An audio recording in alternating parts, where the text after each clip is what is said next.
I had a really bad experience when I was 12 years old at a church camp, sexually assaulted by two men over the course of a couple of days.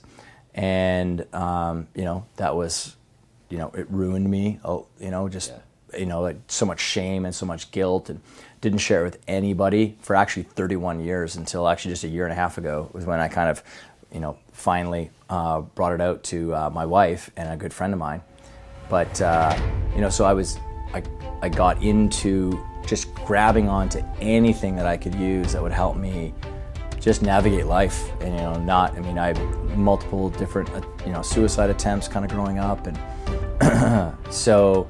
but I found this idea of an alter ego that helped me for periods of time just suspend my own, disbelief about what I could do, get me out of my own narrative and my own story and step into, a different self so that I could still go out and do the things that I wanted to do, right? I think there's a lot of people that can relate, and I know they can because I've shared the story before around, there's a lot of people who've had some tough experiences in life. And for some people, it's a puppet string in the unconscious that holds you back in some ways. It's that force of resistance. And it's hard to cut that string because you're holding onto that narrative. But when you step into using your creative imagination, the idea of, what would Oprah do, or Serena Williams do, or what would Superman do, and you just, for that moment, and then even longer, you kind of bring yourself out of that narrative, and now you're acting and living through a different narrative. Yeah, so essentially what you're saying is taking on this heroic alter ego of your best self. So whatever, if you got to go up and give a speech, or you have to perform in a big event or whatever it is, to bring out that identity that's within you that would allow you to perform at your best in that moment. Yeah. Sometimes we have a tough time seeing ourselves do something, but we can see other people do it. You're like, I can see why he can do it, but I can't, right? There's actually a powerful frame that you found that you can now use to now perform at a higher level.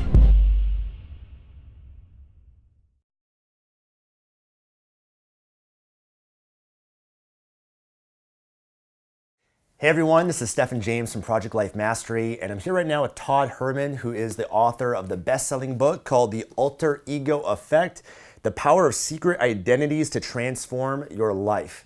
And Todd has been working with and mentoring for the last 20 years some of the most successful top performers in the world: Olympic athletes, CEOs, entrepreneurs, public figures. Yeah. And he's created this book to dive in, and what we're going to dive in today is how you can take your performance to the next level. So Todd, man, thanks for taking the time. Buddy, it's long overdue. Yeah. Do you mind sharing with people your story? How did this all come about, and how did you get to working with some of the world's top performers? Yeah. I grew up on a farm and ranch in Western Canada, both Canadian guys. I live in New York City now, but, growing up at that farm, I was all about sports and activity, trying to keep up with my older brothers. And over the course of time, I was pretty good at a couple of different sports, and I managed to get myself into a college football scholarship, play college football, but my I'm not a physically gifted person. I'm not 6'4" and 250 pounds or something like that. So my kind of big superpower that I kind of maybe developed was my mental game approach that I had, and I was really good with that. Played bigger than I probably was. Well, I know that I did. I played bigger than I was, and after I got done playing, I ended up getting into coaching young athletes, and I'd share more with them about how the mental game worked, and or how to just giving them strategies like better routines and better preparation, and like some goal setting, and just the things that I was using, and they started getting really great results, and that just ended up turning into a business for myself. But a lot of that actually came from where I actually needed to develop mental game stuff and some mental toughness was. I had a really bad experience when I was 12 years old at a church camp, sexually assaulted by two men over the course of a couple of days. And, that was, it ruined me, like so much shame and so much guilt, and didn't share it with anybody for actually 31 years until actually just a year and a half ago was when I kind of, finally brought it out to my wife and a good friend of mine. But, so I got into just grabbing onto anything that I could use that would help me just navigate life. And, I had multiple different, suicide attempts kind of growing up. And so, but I found this idea of an alter ego that helped me for periods of time just suspend my own, disbelief about what I could do, get me out of my own narrative and my own story and step into, a different self so that I could still go out and do the things that I wanted to do, right? Like, I think there's a lot of people that can relate, and I know they can because I've shared the story before around, there's a lot of people who've had some tough experiences in life. Yeah. And for some people, it's a puppet string in the unconscious that holds you back in some way. It's that force of resistance. And it's hard to cut that string because you're holding onto that narrative. But when you step into using your creative imagination, the idea of, what would Oprah do or Serena Williams do or what would Superman do? And you just, for that moment, and then even longer, you kind of bring yourself out of that narrative, and now you're acting and living through a different narrative, which doesn't have that same resistance. And it actually helps you still untap who you actually are, right? Because there are, there's layers of, the stuff that we carry around with us that stops us. Yeah. And we know it doesn't serve us, or we can't figure out, why am I not doing this? We ask ourselves that question, then we end up just getting into a viral loop in our head, slowing us down. And, it's a tough question sometimes. Why is sometimes a tough question for people to handle? Because we're inside the bottle of our own life, and it's really hard to read the label. Whereas, playing with these other identities, and you sort of shapeshift, and then you can actually get the things that you want to, or you can actually act on the things that you want to do. And that isn't about being inauthentic. Because anytime, inauthenticity is when you're doing things in order to deceive or trick other people. And this is all about you really untapping the things that are already there that are being affected by just the many fears and judgments and worries and criticisms that people naturally have. And so, I've built out alter egos and secret identities for pro athletes, Olympic athletes all around the world. There isn't a continent that I haven't touched, basically, in executives and leaders, and just not just in the context of sport and business, though. Yeah. I tell stories in there about how people have been able to step into way better parents by tapping into this idea, and we can kind of talk about it more. Yeah, so essentially what you're saying is taking on this heroic alter ego of your best self. So whatever, if you got to go up and give a speech, or you have to perform in a big event or whatever it is, to bring out that identity that's within you that would allow you to perform at your best in that moment. Yeah, absolutely. And it could be like, closing a sale, doing a deal, starting the business. Sometimes we have a tough time seeing ourselves do something, but we can see other people do it. We're like, I can see why he can do it, but I can't, right? There's actually a powerful frame that you found that you can now use to now perform at a higher level. So, the reason that I've been so successful at working with people and helping them transform performance is because I don't invent new things. I'm simply just trying to look and find existing phenomenon that lived inside of the psychology of how human beings are built, and just leverage it. So to that point, it's the grass is greener. That's the classic grass is greener on the other side effect, right? I can see why Stefan can do that, and then you build up this narrative. It's because he's got this and this and this and this and this, and then you basically, the flip of that is, because I can't do it because of this, this, and this, and this. Okay, fine. You've just put yourself into a box. Yeah. And what I'm not here to do is try to change what's inside that box. That's trying to change someone's mindset that way is a long and slow process. Right. Instead, I go, okay, no, we're going to leave you there. Let's leave you there. Right. But if you could act to and through this over here, if you I get you want to argue for your own limitations. Yeah. Yeah. That's fine. That's how they've defined themselves. That's how they've defined themselves. Life, I am this way. Yeah. That's my personality. I'm a challenger. Yeah. Or I'm this. Or I'm shy, or I'm whatever. Yeah. No, I get it. I get that that's what you are. But then how's that serving you? Right? It's the best question that Dr. Phil contributed to society. How's that working for you? Right? How's it working for you? Right? And then you can justify farming and all those things. Okay, wonderful. Are you willing to accept a new idea of what you think you can and cannot do? Just are you? Because if you're willing, then I can work with you. If you're not, then stay trapped there. Because that ability that we have to see how other people can do it, but we can't. I'm like, great. Let's now create that other self for you, which is still you, because it's impossible for you to act and create a result if it wasn't already inside of you. That's right?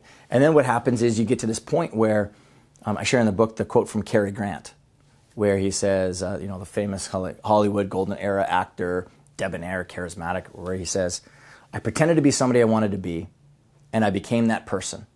Or he became me, but we met at some point. And the only thing I would change in that is I activated the person I wanted to be. Right. Because what I'm trying to, the message I'm trying to give people is, no, you have, the power is inside of you. Our only superpower as human beings is the creative imagination. It's the thing that truly separates us from other beings on the planet.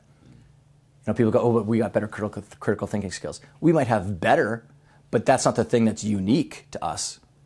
No other animal has a creative imagination like we do, where we can actually be anything. We can step into and create new selves all of the time. It's so powerful. And so I treat people as, some people go, okay, they're broken and I'm going to fix them. Terrible paradigm to treat people through. I'm like, no, you're already fixed. You're fixed, like you're whole already. I'm just going to peel away all of the residue and layers of stuff and help you subtract, delete, remove, so that then all of a sudden you get to the point where you're like, wow, I became the person I wanted to be. So how can people activate that heroic alter ego? Is it acting as if, identifying this is the person that I need to be, and then start to shift your physiology, take on those beliefs, start doing the things that person would do? So that's some of it, but the first place is it's always context. You're always building an identity for a field of play, and this is the healthiest thing that you can do, actually.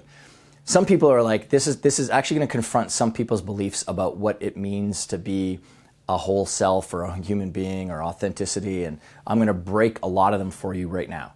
Because for the longest time, the psychology world had basically brought up the idea that the people who had the best mental health were people who had a single identity, a single self that they identified with. I am this way.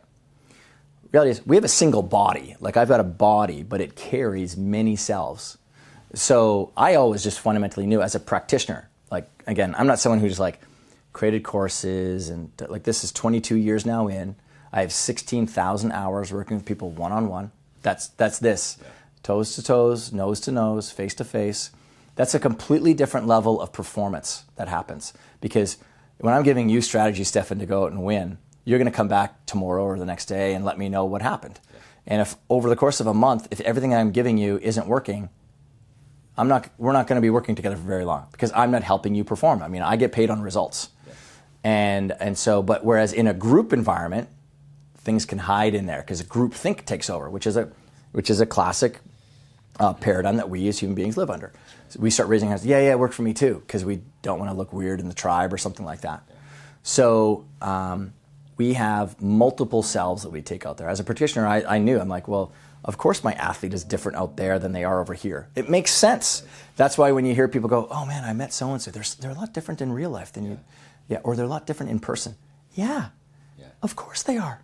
Like, that's what I want to break. I want to create a completely new set of rules that society operates through this way, because it's the reality of stuff. And so multiple self theory is now the fastest growing probably area of study now in psychology, where it is now understood that the people who have and identify with multiple identities in themselves, multiple selves based on context, me as a business person, me as a salesperson inside my business, me as a parent, as a friend, and then you're creating and intentionally creating that self that's going to help you win out there, that's custom built to win, are the people who have the highest level of mental health. The people who they think they have one single self, one single identity, have the highest rate of mental health issues. To your point of well, that's just who I am, I'm shy. Yeah. Or, I'm a challenger. That's me. I mean, I'm working with people like you, high performers, high achievers, people that want and are ambitious about life every day, all day long, 8 to 10 hours of the day.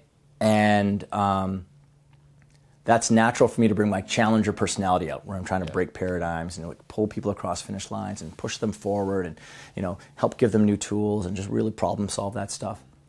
The last thing that my children want when I get home is a challenger personality, right? So how's that working for you? Yeah. How's that working for you when you're bringing that self home from work to home? Makes sense. Creates a ton of problems. Yeah. Yeah. Your wife isn't going to like it, or your husband isn't going to like it. My kids aren't going to like that. They want fun, playful. They're little kids. Yeah. They want fun, playful, gentle dad. Yeah. And here's the thing. I know that they live inside of me. I know that those qualities are there. I do not subscribe to the whole personality, like imprinting of my DNA. No, because the moment I do that, I am completely defying what it is to be a human being. Yeah. Right? Yeah. It's so funny. I work with Roger Love, who's #1 vocal coach in the world. He works with me, and I did an interview with him, and I said, what have you noticed? You worked with Eminem, John Mayer, Selena Gomez. What have you noticed from these incredible performers? And he said 90% of them are introverts, and that they take on this identity, this persona to perform in that moment. And it's exactly what you're describing here. And I can relate to that myself as me as the YouTuber, the speaker, the coach, but I have many different facets of myself. Yeah. And I don't just define or limit myself just as that one person. Yeah. And so what do people say to you is like, yeah, but don't you want to bring out that real you on your YouTube channel? Well, what's real? Right? Like, what does that mean even? Yeah. Like, the people, it's actually gotten to be very dangerous, a lot of the kind of ideas that have been passed around especially today, more so than any other era, because social media has become so dangerous. It's so weaponized with, commentary and hatred and a judgment and criticism, people jumping the gun way before and making decisions before they have all the information about a situation or something like that. Everyone's got an opinion. And so what it's doing, and I'm seeing it even more so in the Gen Z and that Gen Y, that millennial era, where people are actually gripped with so much tribal fear right now, right? Like they're afraid to say things. They're afraid to get it maybe wrong originally because someone's going to jump all over them. That's terrible, right? And so what do you mean by authentic? Because here is what authenticity and being inauthentic is. When you can do something and you don't, that is inauthentic. Yeah. And how I know that to be true, just getting to the facts of the matter, is when you lay your head on the pillow at night and you recount your day and unpack it, and you say, why didn't I say that to that person? Why didn't I speak up when that person was like dissing on my friend or something like that? Or why didn't I, close the deal when I had the opportunity and I know that they were kind of like making all the buying signals, but, I was scared about rejection? Or, why didn't I call my mom today and tell her that I love her instead of just thinking about it, right? Different possibilities exist when you do that. That is being inauthentic. That is operating from a trapped self. And I'm not saying that stuff to beat people up, but that is a fantastic context and paradigm to live life through. Like, I don't want to, the less I can do that with my head on a pillow at night, the better I'm going to sleep. and the more that you say, man, I'm so happy that I actually walked up to that guy at that conference and introduced myself, or I'm excited that I actually finally moved past the resistance and the rejection and the worry of that stuff and I asked for the sale. It didn't happen, but at least I did it, right? That's growth. That's you spiraling out of that trapped self and into what I call the heroic self in the book. And then you're developing more and more of yourself. Anyway, it's just, there's a lot of things in the society right now that they're extremely troublesome and are causing good people like the ones that listen to you, a lot of mental strife and emotional strife. Yeah, and I want to make sure you guys check out this book. I'm going to link to it below for you guys. 20 years of working with top performers, what are some key beliefs and mindsets that you've observed from some of the top performers out there? Yeah, okay. I'll give one that will be maybe challenging for some people to think. But so an alter ego, some people could describe it as a super ego. So the ego is the thing that you bring out that, is prideful, right? And, acts out of maybe pleasing other people, all those kind of qualities that end up not getting us what we want. And then there's the super ego or the alter ego that sits on top of that to help us really like show up like in full bloom and form out there. And there is one of the top soccer players arguably to ever live that's been a client. And he just has a fundamental frame of mind that he's offended by the other people showing up onto the field with him, that they shouldn't be sharing the blades of grass with him. Right. Now, again, it's important. He's not in the press conference saying that, right? But he believes But again, it. that's what he believes. Again, I'm working with someone one-on-one. That's when you can actually unpack how really successful people are thinking, okay?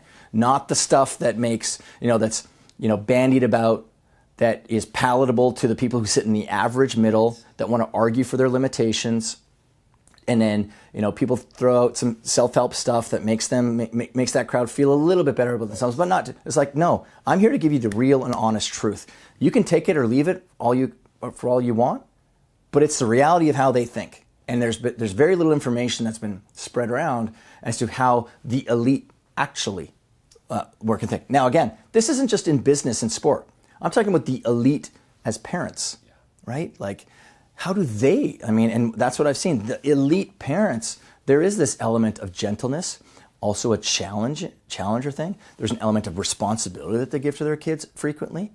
And so for him, he just fundamentally believes that it's offensive to him that they're showing up on that pitch with him. They don't deserve to be out there. And because of that, I am going to destroy you out here. And so when you think of the context of performance, is that going to help him perform higher? 100% it will. Sure. 100%. Yeah. And so that's one thing, is that they have they have this fantastic ability to live in context, that on that pitch that works for him. Now, when I started working with him, that attitude had actually spread outside of that box of the field, and it was in his personal life as well. Doesn't work so well. Right. Out there on the field, different contexts. Yeah, on the field that works. Good for you, because it's competition, it's like aggression. But, in a relationship, best of luck with that, right? Yeah. And so I really helped him, really evolve that identity, into being more than that, right? And entrepreneurs are, fall prey to this as well. They only describe themselves as, I'm an entrepreneur. Mm-hmm. So is that all of your identity?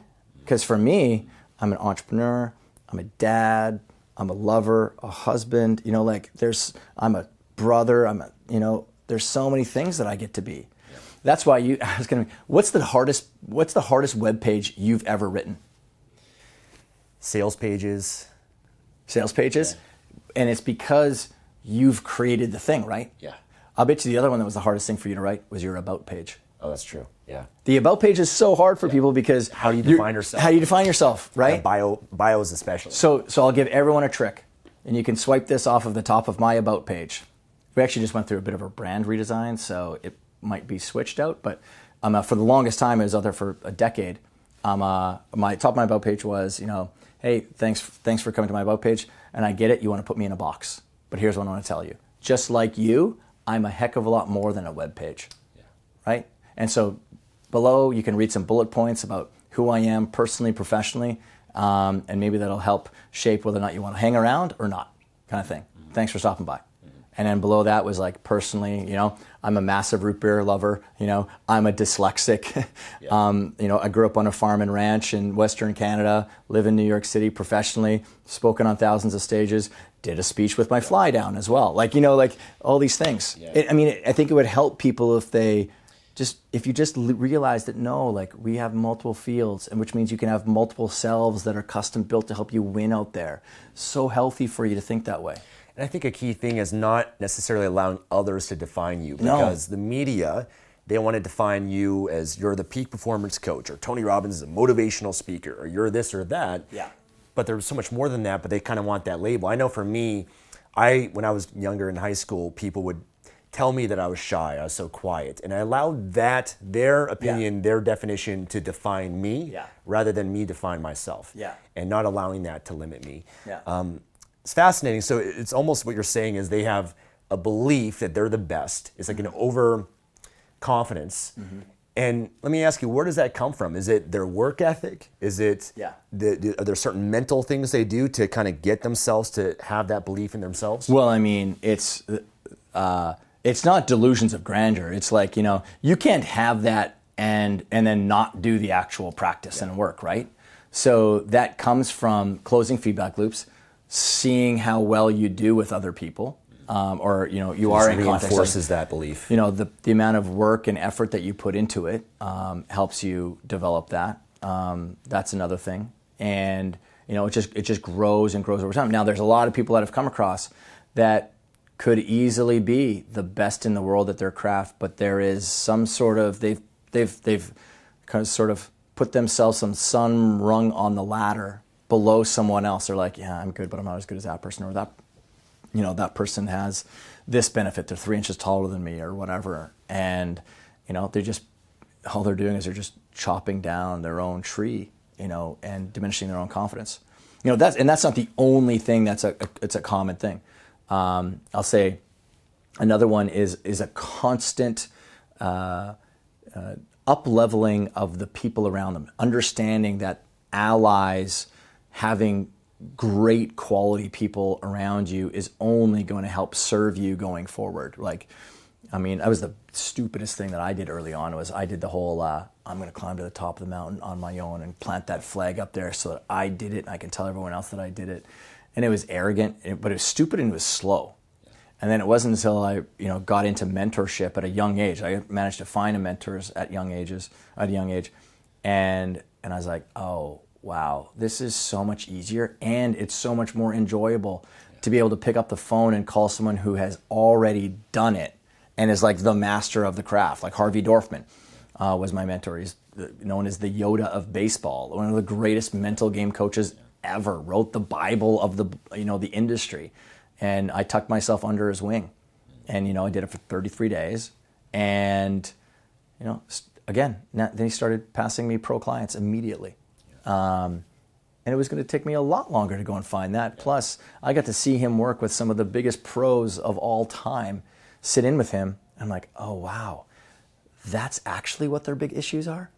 Not even the stuff that's on the field. It's like the 80% that sits outside the field that affects it. Like you think about, yourself and myself, or the people here, you think about how you're performing in your day and the stuff that distracts you. I'll bet it has very little to do with the actual activity of your business. It has a lot to do with, family or girlfriends or boyfriends or parents or siblings, right? Like all that stuff ends up seeping in, which then, pulls you away from achieving well on that field. So I got to see that really quickly and firsthand. So the idea that you want to find and be around and get around as many great high quality people and constantly level it up, it's so powerful. You've seen it. I've been lucky enough to see you grow, into your, business over the last 6-7 years or whatever. And it's been crazy. So is it surrounding yourself with people that are further ahead than you, those more successful, or those that challenge you? Yeah. All of those things. When I was leaving the farm, my mom said to me, because she knew that I wasn't going to become a farm kid, or I wasn't going to become taking over the farm or anything. That was for my brothers. I was going to go off and travel the world and do my stuff. But she always said, whatever you want to go do, just find whoever's the best at it, and go learn from them. And so I've always had that as the way that how I choose the vendors and suppliers and partners that we work with, or. And so that's what I did with Harvey, and reaching out to Harvey and working with him. But yeah, and it's not always we're looking at it in the context of, how many zeros you have behind your, because you just want to be around good quality, character-rich people that are fun as well, possibly, and, challenge you, are honest or truthful. And, again, maybe you can't get that right away, but you continue to develop that over time. And, now all of a sudden you're surrounded with just this fantastic group of allies. Yeah. And then the key here, though, and this is actually, I know that this is an idea that resonates with a lot of people. We understand that having amazing allies and mentors and friends and people to help us is so important. And that's on the external. But what are you doing on the internal? Right. And the alter ego effect and the alter ego itself, the root of that was first penned in a letter from Cicero, the great Roman philosopher and statesman, in 44 BC to a friend. And he said, the alter ego is the other I, or trusted friend. And it becomes the ally that you bring in between the 6 inches of yours to help you go and do, right? If we already know that those allies out there help us go and do, what about the allies you bring internally? Right. The ally that you create for yourself to help you be a great dad, or to have a great relationship with that significant other, or to be a great leader in your business, because maybe you started off your business and you use that challenger personality to help you get there, but now you know you're leveling up and you got team around you. Now you got to step into and evolve into a new role possibly. Yeah. I've noticed by surrounding myself with certain people, you also start to take on a bit of who they are. Yeah. Their personality traits. Even when you consume content, when you read books, you're taking in their belief systems, their mindset, their habits, and you kind of take a piece of that, and that becomes a part of you. Yeah. You know what you just said is so important. And actually that's why, for you've evolved so much faster than other people, because you write a lot. And it's so valuable. If you're someone who only consumes other people's ideas and all you do is read other people's books. Now, I definitely want you to read a book, but just one book. It's a yellow book, and it's got right here. It's right here. But if you only consume other people's ideas on leadership or sales or mindfulness or like whatever the topic is, and you never stop to put pen to paper and ask yourself the question, what are my thoughts about leadership? What are my thoughts about what it means to be a great leader? You need to put that stuff down so that you can start to actually coagulate those ideas and help it all resolve with your viewpoint on things. And then what's great is when you do that, you can go back and you can read what you wrote 5 years ago and you go, wow, that's what I thought about leadership back then. And now you've just done something so powerful, because we all understand that photos help you see growth.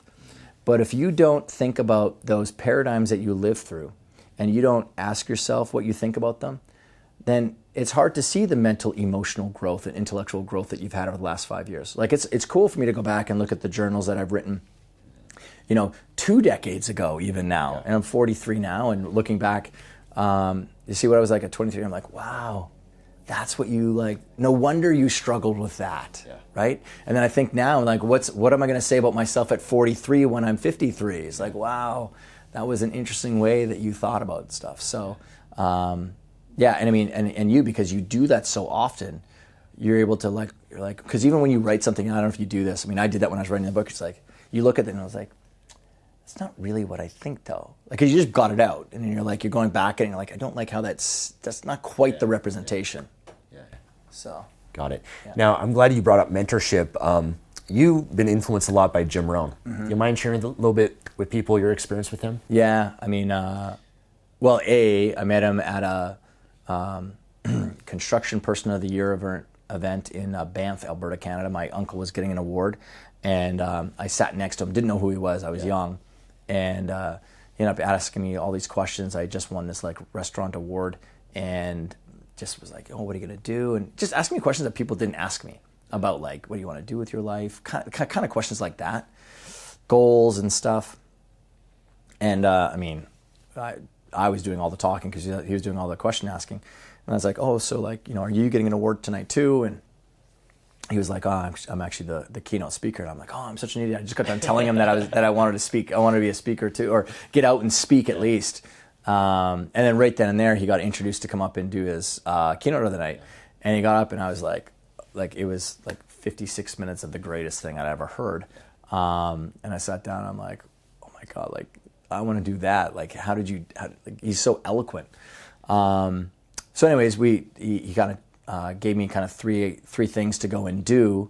And he's like, when you do that, give me a call. And because I talked about how I wanted to start a business, and he gave me 3 things to go and do.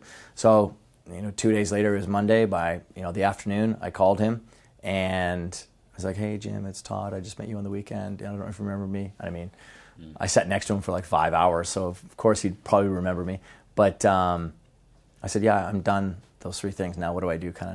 And he called me back the next day. And he's like, "All right, well, you're one of the only people that has ever gone out and done the thing that I've said." So he gave me another couple of things, and we kind of went back and forth, and it turned into a mentorship over the course of a couple of years, and we stayed in contact over the course of the 13 years that I knew him until he passed away. But it was really kind of in that beginning phase there, in the late 90s, and but he was just just the amount of care he took in the words that he chose was so impactful, and he would always question me on why that word? You need to work harder on those, because that's not the right word, Todd. And so even me, I find it in my coaching now, what I'm really good at is I pay attention to, or not even just coaching, but just conversations and the advisory and the mentorship that I do is, you say something and I'm not even listening to much of the sentence. I'm looking at the word choices that you're using, because that actually gives me a real window into, what you see in your attitudes. Yeah. And I'm like, you just said something. Why did you use the word struggle? Yeah. Like, anyway, so that was kind of one of the gifts that he gave me. It's fascinating. I want to talk a little bit about goal setting, because that is one thing that top performers have in common.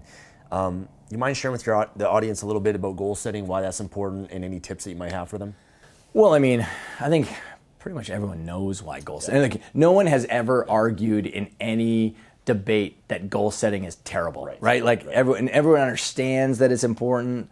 Most people's, I think and a lot of people have talked about like having lots of goals, and my frame is over the course of 90 days in context to one area like business, you should actually only have one goal, because it organizes so much of your focus, your resources, and the enemy to performance, the enemy to greatness is more. More will never get you there.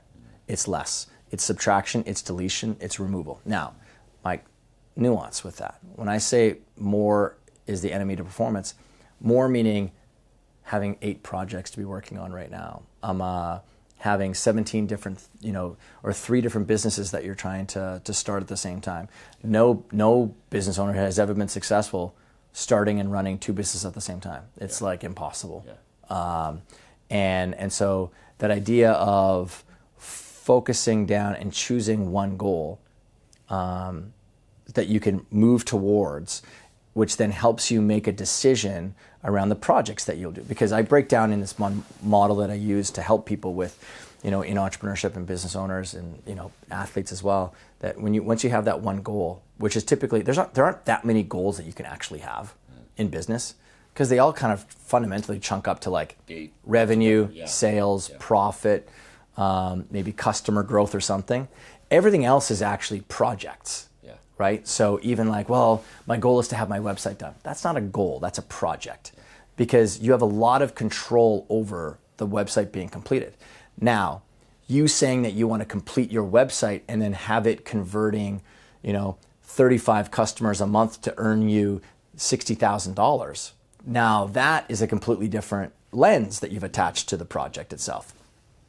So having that great goal that is just an outcome, it's a number, it's just sitting on the scoreboard, where the meaning gets brought in is now in the projects that you're working on, because that's actually the translation of strategy. That's how you translate strategy, is projects. Yeah. So. And you've created an amazing program called the 90-Day Year. Do you mind sharing with people real quick a little bit about that? Yeah, 90-Day Year is, it's what I use with athletes to help them scale up their skills really fast. Is like, what's that one skill, again, what goal? So what's the one skill that if we worked on this, Stefan, is going to bring your performance up by an order of magnitude of many, many degrees, okay? Because it's going to have a domino effect on the other skills that you have. What most athletes do is they work on so many skills at the same time. It's like trying to move 8 boulders up the hill. It slows you down. Whereas one skill is powerful. Then we build out, the whole practice regimen and routine in order to make that happen. So I simply took that when I started getting asked to come into corporate and small businesses, and I was like, I kind of went in and I'm like, oh wow, like look at how many things people are working on. It's the same as the athlete over there. So we need to help them strip stuff away. So inside the 90-Year program, we have this, we always start with a diagnostic. I don't know about the people here or about you, but I always got really frustrated with people telling me what I needed to be doing. Because I'm like, you don't know my situation. Yeah. So in business, what we do for business owners is we have a diagnostic that runs through the 5 main pillars that every business has: marketing and sales, product, operations and technology, finance, and people and leadership. Every business in the world has those 5 main pillars. We ask a bunch of questions about each of them, and and it's just like scale of 1 to 10. How is your lead generation? How is your lead conversion? Anyway, you're just rating yourself on this, and the powerful part of that process is when you're diagnosing or when you're going through that process, you start to actually be able to diagnose for yourself what's the most important thing for you to be working on, because it's so glaring, it's sitting there. And for me, that's really powerful as someone who's trying to help people perform, because the moment it becomes your idea, you're going to own it. But if I'm telling you to do it, I don't know, you're going to argue against it or something, depending on how much your level of belief is in me as a mentor or advisor or coach or whatever. And so then that ends up filtering into, okay, now that we've understand your past performance, where you're at right now. Performance, elite level performance, peak performance, is about understanding we want to develop a plan of action from where you're standing right now, not from where you think you are, or, no, we need to get clear about where you're at right now so we can plot a perfect path forward for you. Success is about sequencing, doing the right things at the right time, right for you, right? And so that's what we've done really well inside the program, is get people that clarity. And then all that other stuff, like people talk about productivity. I'm like, for me, productivity is the new stupid. Like everyone talks about productivity, and it's like, that's the stuff that you use to organize the stuff that you already are so clear about what you want to be doing. Most people lack the clarity. We're about getting them the clarity, because once you get someone clear, boom, now you've got someone who's like, that's a dangerous person, who's very clear, because now you've got just a path forward that you see. And I know, because I've talked to tens of thousands, hundreds of thousands of people over the years, that clarity is that one great string of the puppet that holds people back. I love it. So I'm going to make sure I link to the 90-day year for you guys. Highly recommend that you guys check it out if you want to take your goal setting to a whole new level and achieve really incredible results. I've seen so many people that have gone through the program, and I can definitely attest to it. So if you go to www.projectlifemastery.com/90-day-year, we'll link to that below for you guys as well. Check it out to learn more about that. And I want to talk a little bit more about this book, man. What kind of, you just got this out. It's having an amazing impact in so many people. Do you mind sharing a little bit how long you've been working on this book? What inspired you to write it? Well, I mean, I've been working with the concept for 16 years with people. And I've been having, basically since I started working with people on it, I had people telling me to write the book on it. And it was really my secret sauce. It was what I was known for, is what I was introduced for in pro sport. It's like, I'm the guy who builds out alter egos, so I always kind of kept that method, behind closed doors. Didn't want to get it out there into a book. And now, a lot longer in my career, I was, with a mutual friend of ours, Tucker Max. We met at an event, and we introduced ourselves. I sort of said about the book, and this is someone who's written multiple New York Times bestsellers, very popular in the publishing space. And I told him about the alter ego thing. He's like, "What did you just say?"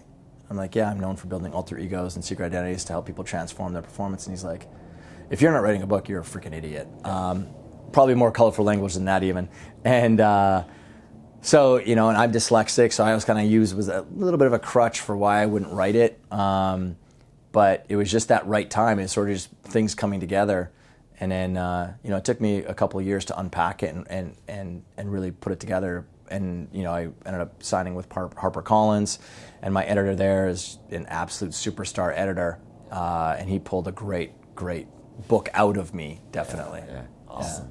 Amazing book, guys. Make sure to check it out on Amazon, Kindle, Indigo chapters, you name it, it's everywhere.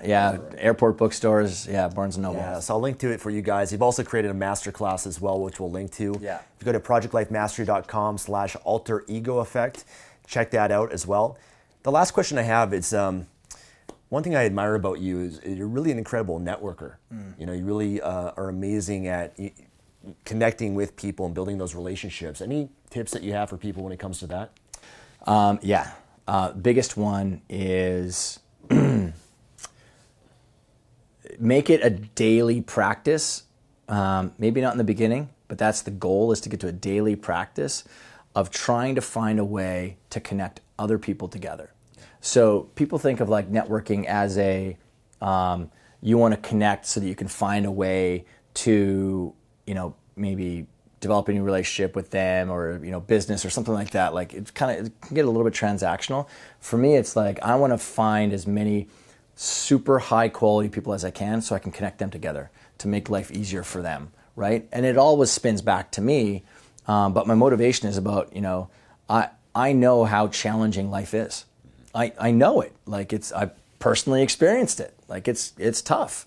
And so anytime I can help make it easier on other people to do the amazing things that they're doing, and keep that focus daily as a practice, it's so healthy consciously to do that for yourself. Yeah. So that's the big thing is, no one forgets the smell of the scent of the rose of the person that, it was handed from, right? So when I connect you to someone else and something great happens, like, oh yeah, Todd connected us or whatever, like that's, and I get so much joy out of seeing that happen too. Like, and I truly do, like I get really excited genuinely when that happens. So that's one thing about it. And the second thing is, and I had the opportunity to get connected with Stan Lee right before he passed away, the great leader of the Marvel comic, world.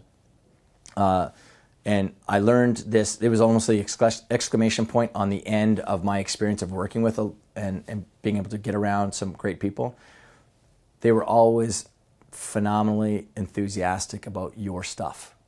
Like he was so excited for the book. Yeah. What can I do to help you? Yeah. His line to me was, for 80 years we've invited people into the extraordinary worlds of superheroes and alter egos, and now you've just given people the opportunity to create their own.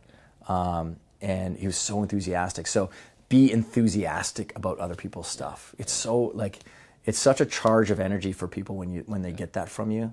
So, that would be my other kind of encouragement.